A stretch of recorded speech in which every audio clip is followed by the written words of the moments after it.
Hello दोस्तों, दोबारा स्वागत है आपका ज्ञान ग्लोरी में। हम फिर हाजिर हैं आपके सामने कुछ इंपॉर्टेंट चीजें लेकर के। जैसा कि आपको भी पता है कि बोर्ड एग्जाम बहुत करीब है और हमने ज्यादातर ये चीजें देखी हैं कि कौन कौन से क्वेश्चन पेपर्स में बार बार रिपीट हो रहे हैं। तो हम एक सीरीज लेकर के आए हैं जिसमें आपको इंपॉर्टेंट क्वेश्चंस हम बताएंगे कि सीबीएसई से रिलेटेड कौन से क्वेश्चन ज्यादातर आपको रिपीट होंगे, आपके क्वेश्चन में चांसेस हैं कि वो आ सके।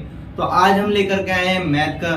तो मैथ में आपको क्वेश्चंस तो नहीं, लेकिन कुछ इंपॉर्टेंट थ्योरम्स हैं जिनको आपको प्रूव करना होता है और इसमें से बहुत सी थ्योरम्स आपकी इसमें जरूर आती हैं। तो हम चैप्टर वाइज आपको थ्योरम बताएंगे कि किस चैप्टर से कौन सी थ्योरम आपकी इंपॉर्टेंट है और कौन सी आ सकती है। तो इसके लिए दोस्तों हम शुरू करते हैं और आपको ये सीरीज जरूर देखनी है क्योंकि ये आपके लिए बहुत ही ज्यादा हेल्पफुल होगी। यहाँ पर टॉप 5 थ्योरम्स लिख दिए हैं, तो हम देखते हैं उसमें मेन जो चैप्टर वाइज हमने लिखी हुई है। तो इसमें सबसे पहले कौन सी है? सबसे पहले आपकी आती है proof of irrationality of root 2 और इसके बाद आपका एक और आता है कि रूट 3 प्लस रूट 5। तो दोस्तों इसको आपने पढ़ा ही होगा कि इसमें रूट 2 को या रूट 3 को या रूट 5 को हमें ये प्रूव करना होता है कि वो एक इरेशनल नंबर है, एक अपरिमेय संख्या है। फिर इसके बाद इसमें जो आपको है ना, इसमें स्टेटमेंट खास करके इस वाले थ्योरम में याद रखनी है। सारा काम इसमें स्टेटमेंट का होता है। दूसरी थ्योरम जो है आपकी वो है प्रूफ ऑफ पाइथागोरस थ्योरम।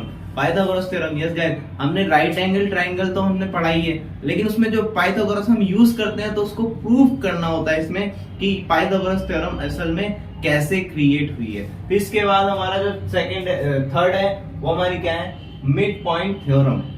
फिर इसके बाद जो आपकी आई है ये proof of sine square theta plus cos square theta equals to 1। हमने ये भी पढ़ा है कि sine square theta plus cos square theta equals to 1 होता है। तो इसकी वैल्यू 1 कैसे आई है?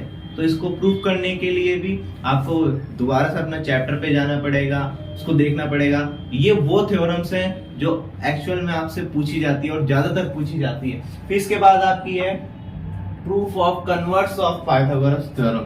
तो गाइस ये 5 इंपॉर्टेंट ऐसी थ्योरम हैं जो मोस्टली हमने भी 10th की है और हमें भी पता है कि इनमें से 1-2 थ्योरम्स जरूर आती हैं। इसके बाद हमारी नेक्स्ट 5 कौन सी थ्योरम्स हैं?